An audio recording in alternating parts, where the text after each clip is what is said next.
গত বছর জুলাই আগস্টের গণ-অভ্যুত্থানের সময় সংঘটিত মানবতাবিরোধী অপরাধের মামলার রায় ঘোষণার তারিখ জানা যাবে আগামী ১৩ই নভেম্বর।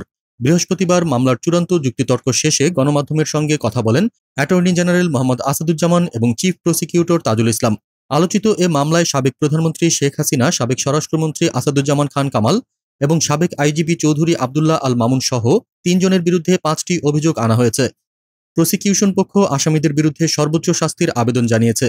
অপরদিকে রাষ্ট্রনিযুক্ত আইনজীবীরা আসামিদের নির্দোষ দাবি করে খালাসের আবেদন করেছেন।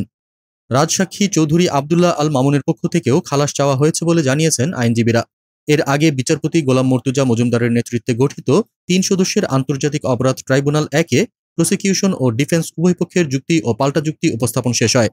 চিফ প্রসিকিউটর তাজুল ইসলাম তার সমাপনী বক্তব্যে বলেন, জুলাই গণ-অভ্যুত্থানের সময় সংঘটিত মানবতাবিরোধী অপরাধের দায়ে অভিযুক্তদের দৃষ্টান্তমূলক শাস্তি নিশ্চিত করা রাষ্ট্রের নৈতিক ও আইনি দায়িত্ব। সব যুক্তিতর্ক শেষে আদালত রায় ঘোষণার তারিখ ১৩ নভেম্বর নির্ধারণের নির্দেশ দেন। এখন দেশজুড়ে আলোচনার কেন্দ্রবিন্দু ঐতিহাসিক এই মামলার রায় কী হবে সেটিই দেখার অপেক্ষা।